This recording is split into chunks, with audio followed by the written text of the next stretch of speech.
कि कौन आर्यन पर जादू चला रहा था। खबरदार, अगर तुम में से कोई बाहर आया है तो आज उसे छोड़ूंगा नहीं। इतना कहकर रोहित ने दरवाजा बाहर से बंद कर दिया। रोहित बहुत गुस्से से प्रेसिडेंशियल स्वीट 2402 की ओर बढ़ा। दरवाजे पर पहुंचकर उसने डोरबेल बजा दी। रोहित आज अनिका को होटल से निकालने का फैसला कर चुका था। रोहित एक्सपेक्ट कर रहा था कि अनिका दरवाजा खोलेगी, मगर दरवाजा रिया ने खोला। अनिका के प्रेसिडेंशियल स्वीट का दरवाजा खुलता है। रोहित बेहद गुस्से में है।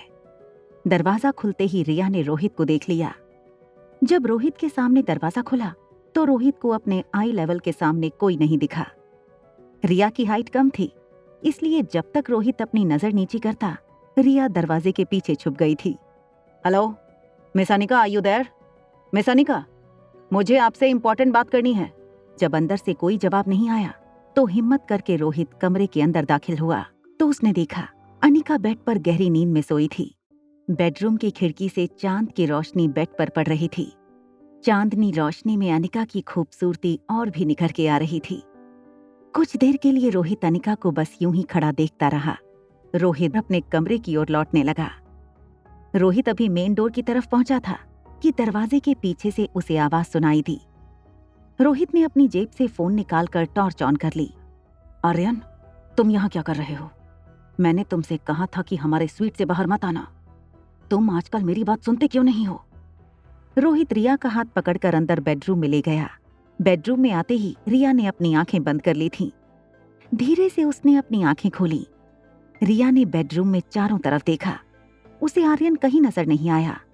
देखो आर्यन, मैं जानता हूँ इस उम्र में हर बच्चे को माँ और बाप दोनों की जरूरत होती है।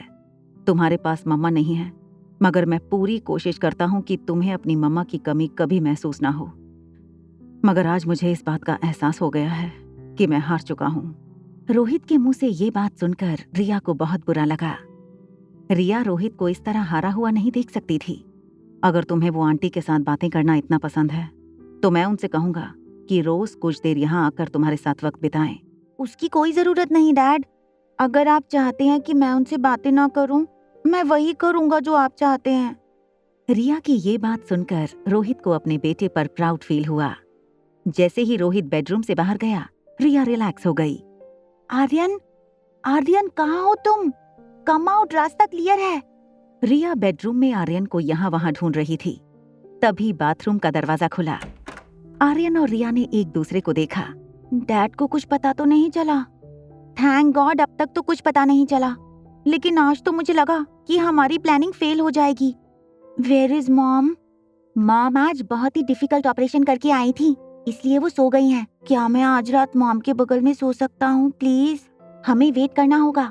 डैड और सनी चाचू सो जाएं, उसके बाद तुम चले जाना।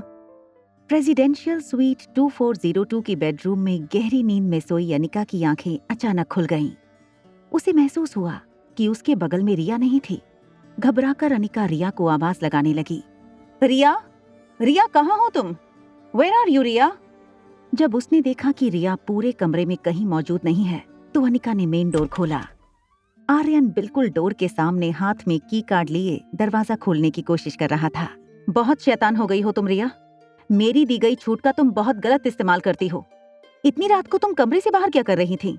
एक्चुअली मॉम, कमरे में नेटवर्क नहीं आ रहा था, तो मैंने सोचा बाहर स्टेयरकेस पर जाकर गेम खेलूं। That's it. Chill mom, I am fine. I am not a kid anymore. I am 6 year old। शैतान, चलो अब बहुत हो गई गेम्स। आज मम्मा बहुत थक गई है, तो आप मम्मा के साथ सो जाओ।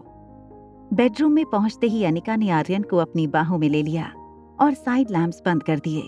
आर्यन को पता था कि आज फिर उसे अच्छी नींद आने वाली है, जो नींद उसे बचपन से कभी नसीब नहीं हुई थी। कुछ ही सेकंड में आर्यन और अनिका दोनों गहरी नींद में सो गए। सुबह के 8:30 बजे थे। साइड टेबल पर रखा हुआ फोन वाइब्रेट हो रहा था। फोन उठाते ही प्रीति ने कहा, दीदी, मम्मी को होश आ गया है, आप जल्दी से आ जाओ, वो आपसे मिलना चाहती हैं। और सुनो, रिया को भी अपने साथ ले आना।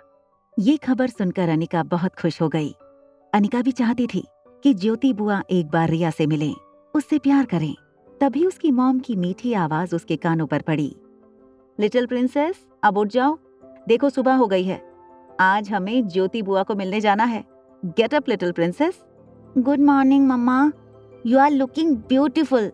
चलो अब जल्दी से तैयार हो जाओ, तुम्हारी प्रिंसेस वाली फ्रॉक अंदर रख दी है, आज वही पहनना, उसमें तुम सबसे प्यारी लगती हो। मैं चाहती हूँ जब तुम अपनी नानी से मिलो तो बस एक राजकुमारी की तरह मिलो। आर्यन ने बाथरूम के हैंगर पर लटकी ड्रेस देखी। वो एक पिंक फ्रॉक थी। आर्यन ड्रेस देखकर बहुत घबरा गया। वो ना ही मॉम को मना कर सकता था और ना ही लड़कियों वाली ड्रेस पहन सकता था। अनिका काफी देर से रिया के तैयार होने का इंतजार कर रही थी। रिया को कभी बाथरूम में इतनी देर नहीं लगती थी। अनिका ने बाथरूम के दरवाजे पर आकर नॉक किया। रिया बेटा, क्या हुआ? जल्दी करो, हमें हॉस्पिटल जाना है, बुआ नानी इंतजार कर रही होंगी। जब अंदर से कोई जवाब नहीं आया तो अनिका ने दरवाजा खोलकर अंदर जाने की कोशिश की, मगर दरवाजा अंदर से लॉक था। ये देखकर अनिका हैरान हो गई। तभी अंदर से लॉक खुलने की आवाज आई। जैसे ही दरवाजा खुला, अनिका रिया को देखकर शॉक हो गई।